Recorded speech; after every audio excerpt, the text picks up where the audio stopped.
ದೊಡ್ಡೇರಿ ಕದನ. ಚಿತ್ರದುರ್ಗದ ಪ್ರಸಿದ್ಧ ದೊರೆ ಬಿಚ್ಚುಗತ್ತಿ ಭರಮಣ್ಣ ನಾಯಕರ ಅವಧಿಯಲ್ಲಿ ನಡೆದ ದೊಡ್ಡೇರಿ ಕದನವು ದಕ್ಷಿಣ ಭಾರತದ ಇತಿಹಾಸದ ಪುಟದಲ್ಲಿ ತನ್ನದೇ ಪ್ರಾಮುಖ್ಯತೆ ಪಡೆದುಕೊಂಡಿದೆ. ಅಲ್ಲದೆ ಕರ್ನಾಟಕದಲ್ಲಿ ಮರಾಠರ ಸೇನಾಪತಿ ಸಾಂತಾಜಿ ಗೋರ್ಪಡೆ ನಡೆಸಿದ ಯುದ್ಧಗಳಲ್ಲೇ ಇದು ಹೆಮ್ಮೆ ಪಡುವಂತಹದ್ದೆಂದು ಭಾವಿಸಲ್ಪಟ್ಟಿದೆ. ಮರಾಠರು ಮತ್ತು ಮೊಘಲರ ಸೇನೆಯು ಚಿತ್ರದುರ್ಗದ ಗಡಿಭಾಗದ ಪ್ರದೇಶವಾದ ದೊಡ್ಡೇರಿಯಲ್ಲಿ ನಡೆಸಿದ ಹೋರಾಟದಲ್ಲಿ ಭರಮಣ್ಣ ನಾಯಕರು ಹಾಗೂ ಈತರ ಮಗ ಹಿರೇಮದಕರಿ ನಾಯಕರು ಭಾಗವಹಿಸಿದ್ದುದು ವಿಶೇಷ. ದೊಡ್ಡೇರಿಯನ್ನು ಉಳಿಸಿಕೊಳ್ಳುವಲ್ಲಿ ಈ ನಾಯಕರು ಪ್ರಯಾಸ ಪಡಬೇಕಾಯಿತು. ಮರಾಠಿ, ಪಾರ್ಸಿ ಮತ್ತು ಕನ್ನಡ ಆಕರಗಳು ಈ ದೊಡ್ಡೇರಿ ಕದನವನ್ನು ವಿವರವಾಗಿ ನಿರೂಪಿಸುತ್ತವೆ. ಇದರಿಂದ ಈ ಕದನಕ್ಕಿರುವ ಮಹತ್ವವು ಮನದಟ್ಟಾಗುತ್ತದೆ. ಸಮಕಾಲೀನ ಕೃತಿ ಮಾಸಿರ್ ಇ ಅಲಂಗೀರಿ, ಆನಂತರದ ಮುಂತಕಬ್ ಉಲ್ ಲುಬಾಬ್ ಇ ಮುಹಮ್ಮದ್ ಶಾಹಿ, ಮರಾಠಿ ಭಾಷೆಯಲ್ಲಿರುವ ಶಿವಚರಿತ್ರ ಪ್ರದೀಪ, ಜೇಡೇಶ ಕಾವಾಲಿ ಮೊದಲಾದವು ದೊಡ್ಡೇರಿ ಕದನದ ಬಗೆಗೆ ಪ್ರಸ್ತಾಪಿಸುವುದು ಗಮನಾರ್ಹ. ಆಧುನಿಕ ಇತಿಹಾಸಕಾರರು ತಮ್ಮ ಮರಾಠಿ ಹಾಗೂ ಆಂಗ್ಲ ಭಾಷೆಯ ಕೃತಿಗಳಲ್ಲಿ ಈ ಕದನವನ್ನು ಕುರಿತು ಸ್ವಲ್ಪ ಮಟ್ಟಿಗಾದರೂ ವಿವರ ನೀಡಿದ್ದಾರೆ. ಅಂತೆಯೇ ದೊಡ್ಡೇರಿ ಕಾಳಗದ ಲಾವಣಿಯೊಂದು ಇಂತಿದೆ.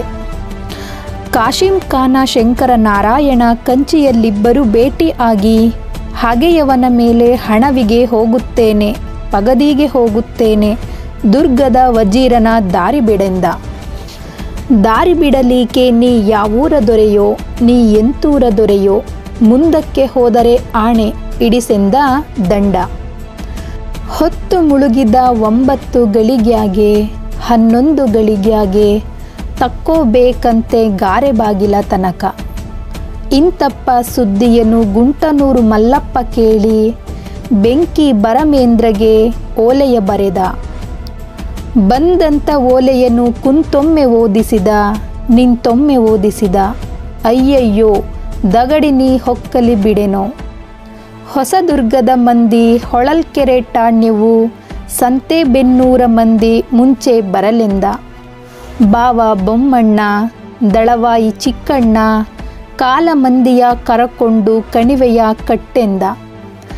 ಗಡಿಗಾಳ ಬಂಟಾರು ಗೌಡಾಳಿ ಠಾಣ್ಯವು ಹರತಿ ದೊಡ್ಡೇರಿ ಹೈಮಂಗಲ ಸಹವಾಗಿ ನಿನಗ್ಯಾರು ಎದುರೋ, ಗಾದುರಿ ಹೆಬ್ಬುಲಿಗೆ, ಗಾದುರಿ ಮಾನ್ಯನಿಗೆ, ಚಂದ್ರಗಾವಿ ಬಿರುದು ಮಾನ್ಯನಿಗೆ.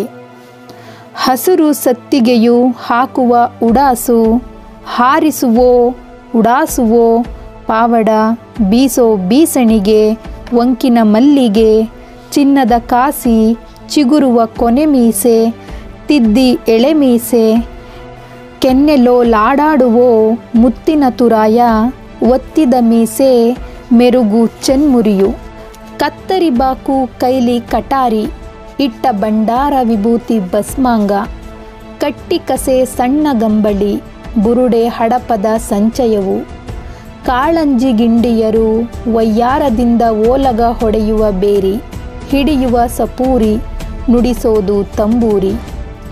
ಗಾರೆ ಬಾಗಿಲು ಬಿಟ್ಟು ಓಡೋದು ಐಶ್ವರ್ಯವ, ಗಾರೆ ಬಾಗಿಲ ಬಿಟ್ಟು ಹೊರಡುವುದು ಕಂಡ, ತಾನಿಲ್ಲಿಂದ ಕಂಡ. ಮುರಿದು ಕಾಸಿಂ ಖಾನನು ದೊಡ್ಡೇರಿ ಬಿದ್ದ.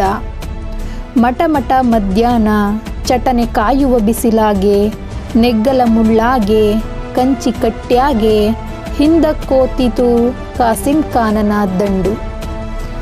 ಎತ್ತಿನ ಮೇಲಿರುವುದು ಅದು ಯಾತರ ಹೇರಣ್ಣ, ಮೂಲೆ ಕೋಯಣ್ಣ, ಮೂಗಾವುದ ಚೆಲ್ಲಣ್ಣ, ಹಣಕಾಸಿನ ಮೇಲೆ ಆಸೆ ಮಾಡುವವನಲ್ಲ, ಅಯ್ಯಯ್ಯೋ ದಡಿಗನೆ ಹೊಕ್ಕಲಿ ಬಿಡೆನೋ.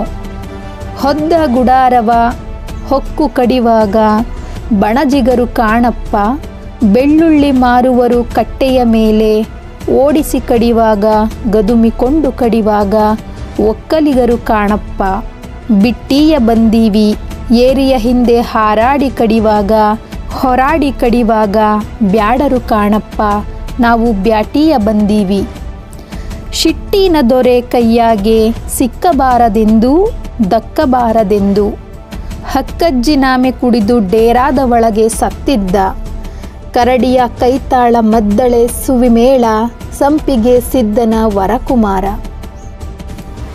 ಈ ಕಥನ ಗೀತೆಯ ಪ್ರಕಾರ ಸೈಯದ್ ಕಾಸಿಂ ಖಾನರಿಗೆ ಇದ್ದ ಜವಾಬ್ದಾರಿಯಾದರೂ ಚಿತ್ರದುರ್ಗವನ್ನು ವಶಪಡಿಸಿಕೊಳ್ಳುವುದು.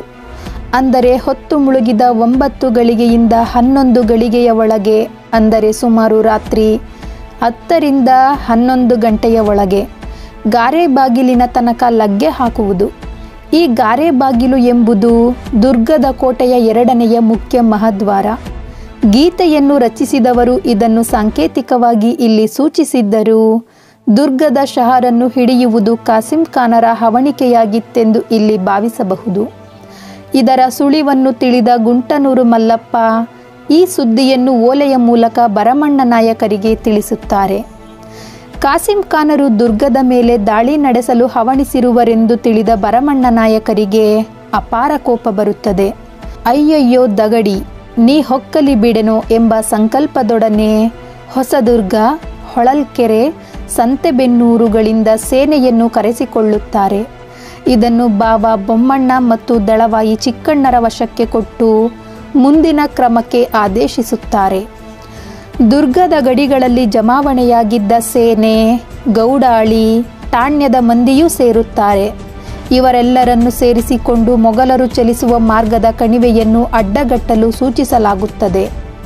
ಹರ್ತಿಕೋಟೆ, ದೊಡ್ಡೇರಿ, ಐಮಂಗಲಗಳು ಆವರಿಸಿದಂತೆ ಸೇನಾಚಲನೆ ಕಂಡುಬರುತ್ತದೆ. ಭರಮಣ್ಣ ನಾಯಕರ ಸಾಮರ್ಥ್ಯಕ್ಕೆ ಯಾರೂ ಸರಿಸಾಟಿ ಇಲ್ಲವೆಂಬಂತೆ ಭಾಸವಾಗುತ್ತದೆ. ಚಿತ್ರದುರ್ಗಕ್ಕೆ ಬರುವ ಎಲ್ಲ ಮಾರ್ಗಗಳಲ್ಲೂ ಕಾವಲಿಗಾಗಿ ಸೇನೆಯನ್ನಿರಿಸುವುದು ಇದರಿಂದ ದೃಢಪಡುತ್ತದೆ. ಆದರೆ ಸೈಯದ್ ಕಾಸಿಂ ಖಾನರು ದುರ್ಗದವರೆಗೆ ಬರಲು ಸಮರ್ಥರಿರಲಿಲ್ಲವೆನ್ನುವುದು ಸ್ಪಷ್ಟ. ಮರಾಠರನ್ನು ಹೊಡೆದೋಡಿಸುವುದಷ್ಟೇ ಅವರ ಮುಂದಿದ್ದ ಗುರಿ. 1692ರ ವೇಳೆಗೆ ಮರಾಠ ಸೇನೆಯು ಗುಲ್ಬರ್ಗ ಪರಿಸರದಲ್ಲಿ ತಲೆ ಹಾಕಿತು. ಇದೇ ವೇಳೆಗೆ ಸಂತಾಜಿ ಗೋರ್ಪಡೆಯವರು ತಮ್ಮ ದಂಡಿನೊಡನೆ ಕರ್ನಾಟಕದಲ್ಲಿ ಮೊಘಲರ ಮೇಲೆ ದಾಳಿ ನಡೆಸತೊಡಗಿದ್ದರು. ಹಲವಾರು ಹೆಸರಾಂತ ಮೊಘಲ್ ಸರದಾರರು, ಸೇನಾನಿಗಳು ಅವರ ಕೈಯಲ್ಲಿ ಸೋಲನ್ನನುಭವಿಸಿದ್ದರು. ಸಂತಾಜಿಯವರು ಜಿಂಜಿಯಲ್ಲಿದ್ದ ಶಿವಾಜಿಯವರ ಇನ್ನೊಬ್ಬ ಮಗ ರಾಜಾರಾಮರನ್ನು ಸುರಕ್ಷಿತವಾಗಿರುವಂತೆ ನೋಡಿಕೊಳ್ಳಲು ಹಾಗೂ ಕರ್ನಾಟಕದಲ್ಲಿ ಔರಂಗಜೇಬರ ಸೇನೆಯನ್ನು ಎದುರಿಸಲು ಮಹಾರಾಷ್ಟ್ರದಿಂದ ಅಲ್ಲಿಗೆ ಬಂದಿದ್ದರು. ಮರಾಠ ಸರದಾರರಿಗೆ ಒಗ್ಗಿ ಹೋಗಿದ್ದ ಗನೀಮು ಯುದ್ಧದಲ್ಲಿ, ಅಂದರೆ ಕೊಳ್ಳೆ ಹೊಡೆಯುವಲ್ಲಿ ನಿಷ್ಣಾತರಾಗಿದ್ದರೆಂದು ಕೊಪ್ಪಳ ಇವರ ಜಹಗೀರಾಗಿತ್ತೆಂದು ವ್ಯಕ್ತಪಡುತ್ತದೆ. 1695 ಅಕ್ಟೋಬರ್ ನವೆಂಬರ್ ತಿಂಗಳಿನಲ್ಲಿ ಸಂತಾಜಿಯವರು ಜಿಂಜಿಯಿಂದ ಹಿಂದಿರುಗಿದರಲ್ಲದೆ ಮೊಘಲರಿಗೆ ಸೇರಿದ್ದ ಕರ್ನಾಟಕದ ಪ್ರದೇಶಗಳನ್ನು ಕೊಳ್ಳೆ ಹೊಡೆಯತೊಡಗಿದರು. ಈ ಕಾರಣಕ್ಕಾಗಿಯೇ ಬಿಜಾಪುರ ಗಡಿ ಪ್ರದೇಶವನ್ನು ರಕ್ಷಿಸಲು ಔರಂಗಜೇಬರಿಂದ ನೇಮಿಸಲ್ಪಟ್ಟಿದ್ದ ಹಿಮ್ಮತ್ ಖಾನರು ಸಂತಾಜಿಯವರ ಬೆನ್ನು ಹತ್ತಿದ್ದರು. ಆಗ ಇಸ್ಲಾಂಪುರಿ, ಅಂದರೆ ಭೀಮಾ ತೀರದ ಬ್ರಹ್ಮಪುರಿ, ಇಲ್ಲಿ ಬಿಡಾರ ಹೂಡಿದ್ದ ಔರಂಗಜೇಬರಿಗೆ ಸಂತಾಜಿಯವರು ತಮ್ಮ ಅಧೀನದ ಪ್ರದೇಶಗಳಲ್ಲಿ ಕೊಳ್ಳೆ ಹೊಡೆಯುತ್ತಿದ್ದುದು ತಿಳಿದಿತ್ತು. ಹಾಗೂ ಸಂತಾಜಿಯವರು ಕೊಳ್ಳೆ ಹೊಡೆದ ದೊಡ್ಡ ಪ್ರಮಾಣದ ಹೇರುಗಳನ್ನು ಮೈಸೂರು ಸಂಸ್ಥಾನದ ವಾಯುವ್ಯದ ಕಡೆಗೆ, ಮುಖ್ಯವಾಗಿ ಅವರ ಜಹಗೀರಾದ ಕೊಪ್ಪಳದ ಕಡೆಗೆ ತ್ವರೆಯಿಂದ ಸಾಗಿಸುತ್ತಿದ್ದುದು ಗಮನಕ್ಕೆ ಬಂದಿತ್ತು. ಸಂತಾಜಿಯವರನ್ನು ಸೋಲಿಸಿ ಕೊಂದು ಹಾಕಲು ಅವರು ಕೆಲವಾರು ಮಂದಿ ದಕ್ಕನ್ ಸರದಾರರನ್ನು ನೇಮಿಸಿದರು ಹಾಗೂ ಅವರನ್ನು ಯುವರಾಜ ಕಾಂಬಕ್ಷನ್ನ ಸೇನೆಯೊಡನೆ ಸೇರಿಸಿದರು. ಈ ವೇಳೆಗಾಗಲೇ ಸಂತಾಜಿಯವರು ಕರ್ನಾಟಕದತ್ತ ಸಾಗಿ ಮಾರ್ಗದಲ್ಲಿಯ ಊರುಗಳನ್ನು, ಹಳ್ಳಿಗಳನ್ನು ಲೂಟಿ ಮಾಡತೊಡಗಿದ್ದರು. ಆಸ್ತಿಪಾಸ್ತಿಗಳಿಗೆ ಬೆಂಕಿ ಹಚ್ಚಿ ಅವಾಂತರ ಮಾಡತೊಡಗಿದ್ದರು. ಇದರಿಂದ ಇನ್ನಷ್ಟು ಕ್ರುದ್ಧರಾದ ಔರಂಗಜೇಬರು ಸಂತಾಜಿಯವರನ್ನು ಸದೆಬಡಿಯಲು ನಿಯೋಜಿಸಿದ ಸೇನೆಯ ಸಂಖ್ಯೆ 5,000.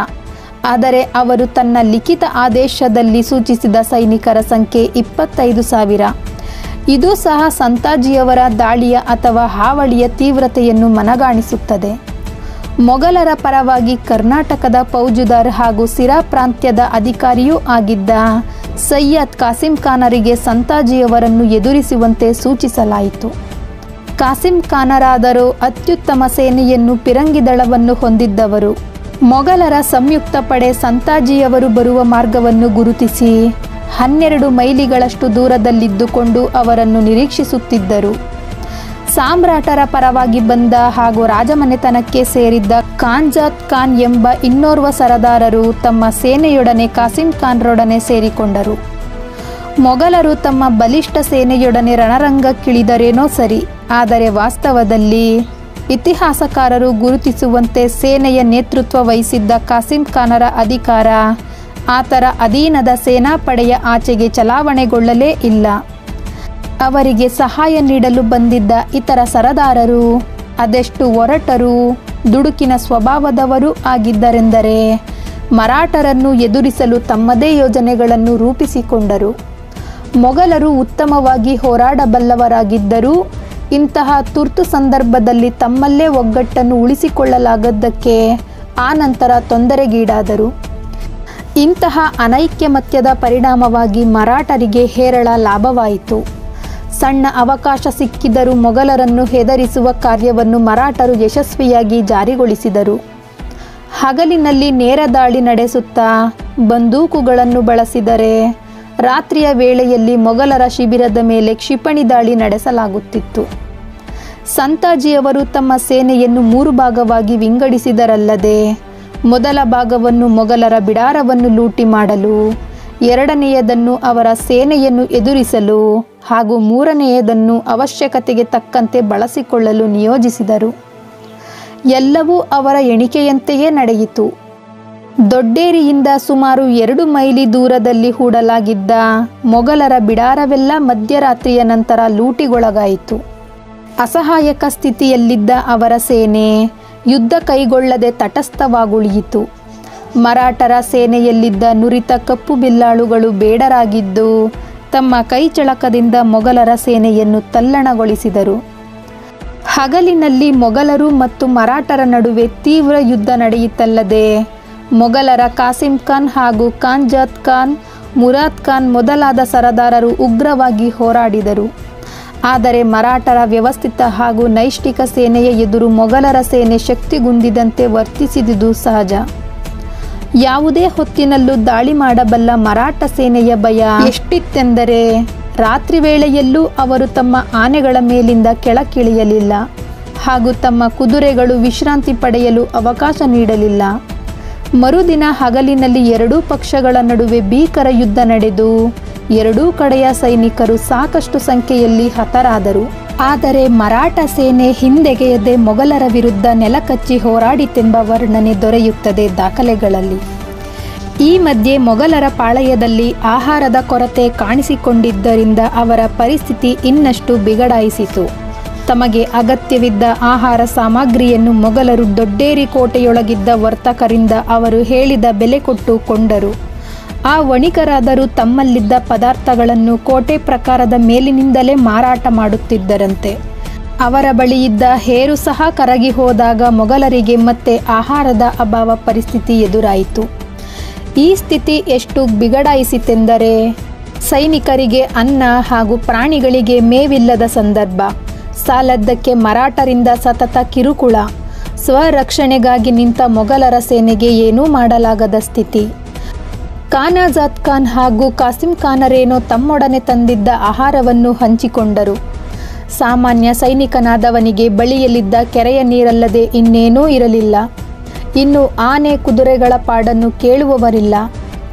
ರಾತ್ರಿಯಾದೊಡನೆ ಮೊಘಲರ ಶಿಬಿರವನ್ನು ಮರಾಠರು ಸುತ್ತುವರಿದರೂ ಯುದ್ಧ ಮುಂದುವರಿಸದೆ ಹಿಂದಿರುಗುತ್ತಿದ್ದರು. ಹೀಗೆ 3 ದಿನಗಳು ಕಳೆದು ಹೋದವು. 4ನೆಯ ದಿನವೆಂಬುದು ಮೊಘಲರ ಪಾಲಿಗೆ ದುರಂತದ ದಿನವೆನಿಸಿತು. ಇಂತಹ ಸುದಿನವನ್ನು ತಮ್ಮ ಲಾಭಕ್ಕಾಗಿ ಬಳಸಿಕೊಂಡವರೆಂದರೆ ಬಿಚ್ಚುಗತ್ತಿ ಭರಮಣ್ಣ ನಾಯಕರು. ಔರಂಗಜೇಬರ ಆಸ್ಥಾನ ಇತಿಹಾಸಕಾರರಾದ ಕಾಫಿ ಖಾನರು ತಮ್ಮ ಮುಂತಕಾಬ್ ಉಲ್ ಲುಬಾಬ್ ಇ ಮುಹಮ್ಮದ್ ಶಾಹಿಯಲ್ಲಿ ಹೇಳುವಂತೆ ದೊಡ್ಡೇರಿ ಕಾಳಗ ನಡೆದುದು 4 ದಿನಗಳ ಕಾಲ. ಇದನ್ನೊಪ್ಪದ ಮರಾಠ ಇತಿಹಾಸಕಾರರು ಆಗಿನ ತಮ್ಮ ಅಸಹಾಯಕ ಸ್ಥಿತಿಯಲ್ಲಿ ಮೊಘಲರು 2 ದಿನಗಳಿಗಿಂತ ಹೆಚ್ಚು ಕಾಲ ಕಾಳಗ ನಡೆಸುವಷ್ಟು ಸಮರ್ಥರಾಗಿರಲಿಲ್ಲವೆನ್ನುತ್ತಾರೆ. ಆದರೆ ಮರಾಠರ ಇತಿಹಾಸ ಬರೆದ ಜೇಮ್ಸ್ ಗ್ರ್ಯಾಂಟ್ ಡಫ್ ರವರು ಹೇಳುವಂತೆ ಮೊಘಲರು ದೊಡ್ಡೇರಿ ಕೋಟೆಯನ್ನು ಹೊಕ್ಕಿದ್ದು 3ನೇ ದಿನ, ಅಂದರೆ ನೇರ ಕದನ ಕೈಗಟ್ಟಿದ್ದು 4ನೆಯ ದಿನವೆಂಬುದು ಸ್ಪಷ್ಟ. ಈ ಕಾಳಗ ನಡೆದುದು ಒಟ್ಟು 4 ದಿನಗಳ ಕಾಲವೆಂದಾದರೆ 4ನೆಯ ದಿನದಂದೇ ಭರಮಣ್ಣ ನಾಯಕರು ಮೊಘಲರ ಮೇಲೆ ದಾಳಿ ಮಾಡಿದರೆನ್ನಬೇಕಾಗುತ್ತದೆ. ಭರಮಣ್ಣ ನಾಯಕರು ದುರ್ಗದ ಸೇನೆಯೊಡನೆ ಮೊಘಲರ ಮೇಲೆ ದಾಳಿ ನಡೆಸಿದರು. ಮಿರ್ಜಾ ಹಸನ್ ಮೊದಲಾದ ಮೊಘಲ್ ಸರದಾರರು ಕಾಳಗದಲ್ಲಿ ಕೊಲ್ಲಲ್ಪಟ್ಟರು. ಮಹಮ್ಮದ್ ಮುರಾದ್ ಖಾನನ ಮಗ ಕುದಾದತ್ ಗಾಯಗೊಂಡರು. ಅಲ್ಲದೆ ಕಾಸಿಂ ಖಾನ್ ಮತ್ತು ಕಾಂಜಾತ್ ಖಾನರು ಸಂಪೂರ್ಣವಾಗಿ ಹೆದರಿ ಹೋದರು. ಮರಾಠರೊಡನೆ ಸೇರಿದ ದುರ್ಗದವರು ನೀಡಿದ ಈ ಕಾಳಗದ ತೀವ್ರತೆ ಎಷ್ಟಿತ್ತೆಂದರೆ, ಕಾಳಗದಲ್ಲಿ ಮಡಿದ ತಮ್ಮ ಯೋಧರ ಶರೀರಗಳನ್ನು ಯುದ್ಧಭೂಮಿಯಿಂದ ಎತ್ತಿಕೊಳ್ಳಲು ಮೊಘಲರು ಹಿಂಜರಿದರು. ಕಡೆಗೆ ತಮ್ಮಲ್ಲೇ ಸಮಾಲೋಚಿಸಿದ ಈ ಸರದಾರರು ಸನಿಹದಲ್ಲಿದ್ದ ದೊಡ್ಡೇರಿಗೆ ತೆರಳಿ ಅಲ್ಲಿಯ ಸಣ್ಣ ಕೋಟೆಯಲ್ಲಿ ಆಶ್ರಯ ಪಡೆದುಕೊಳ್ಳಲು ನಿರ್ಧರಿಸಿದರು. ಆದರೆ ಅವರಿಗೆ ಈ ಕೋಟೆಯನ್ನು ತಲುಪುವುದೇ ದುಸ್ತರವೆನಿಸಿತು. ಮರಾಠ ಸೈನಿಕರು ಬೆನ್ನು ಹತ್ತಿದ್ದರಿಂದ ಈ ಯೋಜನೆ ಇನ್ನಷ್ಟು ಜಟಿಲವಾಯಿತು. ಸಂಜೆಯ ವೇಳೆಗೆ ಕೋಟೆಯನ್ನು ಸಮೀಪಿಸಿದರೂ ಅದನ್ನು ಸುಲಭದಲ್ಲಿ ಪ್ರವೇಶಿಸಲಾಗಲಿಲ್ಲ. ಕೋಟೆಯಲ್ಲಿರುವವರು ಪ್ರತಿದಾಳಿಯನ್ನು ಮಾಡಿದ್ದರಿಂದ ಸೇನೆಯಲ್ಲಿ ಅರ್ಧದಷ್ಟು ಮೊಘಲ್ ಸೇನೆ ಸ್ಥಳದಲ್ಲಿಯೇ ನಾಶಗೊಂಡಿತು. ಆದರೂ ಪ್ರಯಾಸದಿಂದ ಕೋಟೆಯನ್ನು ಪ್ರವೇಶಿಸಿ ತಳವೂರಿದ ಸೇನೆಗೆ ಅಲ್ಲಿಯೂ ಸಾಕಷ್ಟು ಪ್ರಮಾಣದಲ್ಲಿ ಆಹಾರ ಪದಾರ್ಥ ಇಲ್ಲವೆಂಬುದು ಅರಿವಿಗೆ ಬಂದಿತ್ತು. ಇದ್ದಷ್ಟು ಧಾನ್ಯವನ್ನೇ ಬಳಸಿಕೊಂಡು ಮೇಲ್ದರ್ಜೆ ಕೆಳದರ್ಜೆ ಎಂಬ ಭೇದವಿಲ್ಲದೆ ಎಲ್ಲರೂ ಜೋಳದ ರೊಟ್ಟಿಗಳನ್ನೇ ತಿಂದರು. ಹಾಗೆಯೇ ಪ್ರಾಣಿಗಳಿಗೆ ಜೋಳದ ದಂಟನ್ನು ತಿನ್ನಿಸಲಾಯಿತು. 2ನೆಯ ದಿನ ಅದೂ ದೊರೆಯದೆ ಬಹುಪಾಲು ಸೈನಿಕರು ಹಸಿವಿನಿಂದ ನಿತ್ರಾಣಗೊಂಡರು ಹಾಗೂ ಕೆಲವರು ಸತ್ತು ಹೋದರು. ಅಲ್ಲಿದ್ದ ದನಗಳು ಇತರ ದನಗಳ ಬಾಲಗಳನ್ನು ಸೊಪ್ಪೆಂದು ತಿನ್ನಲು ಹೋದವಂತೆ. ಆನಂತರ ಈ ಪ್ರಾಣಿಗಳನ್ನೇ ಮೊಘಲರ ಸೇನೆಗೆ ಆಹಾರವಾಗಿ ಒದಗಿಸಲಾಯಿತು. ಹೀಗೆ ಹಸಿವಿನಿಂದ ಕಂಗಾಲಾದ ಮೊಘಲರ ಮೇಲೆ, ಅಂದರೆ ದೊಡ್ಡೇರಿ ಕೋಟೆಯ ಮೇಲೆ ದಾಳಿ ನಡೆಸಿದ ಮರಾಠರು ಅದನ್ನು ತಮ್ಮ ವಶಪಡಿಸಿಕೊಂಡರು. ಈ ವೇಳೆಗೆ ಕಾಸಿಂ ಖಾನರು ಮೃತರಾದರು. ಅಫೀಮು ಸೇವನೆಯ ಚಟವುಳ್ಳ ಇವರಿಗೆ 3 ದಿನಗಳ ಕಾಲ ಅದು ದೊರೆಯದೆ ಮೃತರಾದರೆಂದು ಸಮಕಾಲೀನ ಆಧಾರಗಳು ಹೇಳುತ್ತವೆ. ಆದರೆ ತಮ್ಮ ನಿಮಿತ್ತ ಮೊಘಲರ ಸೇನೆಗೆ ಹಾಗೂ ಸರದಾರರಿಗೆ ಒದಗಿದ ಸೋಲಿನ ಆಘಾತದಿಂದ ಚೇತರಿಸಿಕೊಳ್ಳಲಾಗದೆ ಹಾಗೂ ತಮ್ಮ ಸಾಮ್ರಾಟ್ ಔರಂಗಜೇಬರಿಗೆ ಮುಖ ತೋರಿಸಲು ಧೈರ್ಯ ಸಾಲದೆ ಆತ್ಮಹತ್ಯೆ ಮಾಡಿಕೊಂಡರೆಂಬ ಅಭಿಪ್ರಾಯವೂ ವ್ಯಕ್ತಪಟ್ಟಿದೆ. ಸೈಯದ್ ಕಾಸಿಂ ಖಾನರ ಸಾವಿನಿಂದ ಧೃತಿಗೆಟ್ಟ ಇತರ ಸರದಾರರು ಮರಾಠರೊಂದಿಗೆ ಒಪ್ಪಂದವೇರ್ಪಡಿಸಿಕೊಳ್ಳ ಬಯಸಿದರು.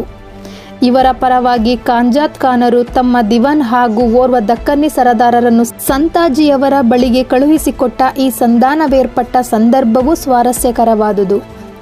ಸ್ವಜನ ಸ್ವಾಮಿದ್ರೋಹಕ್ಕೆ ಇದು ಇನ್ನೊಂದು ವಿಶಿಷ್ಟ ಉದಾಹರಣೆ ಎನ್ನಬಹುದು. ಸಂತಾಜಿಯವರು ಮೊಘಲ್ ಸರದಾರರಿಂದ ವಸೂಲು ಮಾಡಬಯಸಿದ ಒತ್ತೆ ಹಣವೆಂದರೆ 1,00,000 ರೂಪಾಯಿ ಮಾತ್ರ. ಜತೆಯಲ್ಲಿ ಅವರ ಸೇನೆಯಲ್ಲಿದ್ದ ಆನೆ, ಕುದುರೆ ಇನ್ನಿತರ ಬೆಲೆ ಬಾಳುವ ಪದಾರ್ಥಗಳನ್ನು ಅಪೇಕ್ಷಿಸಿದರು.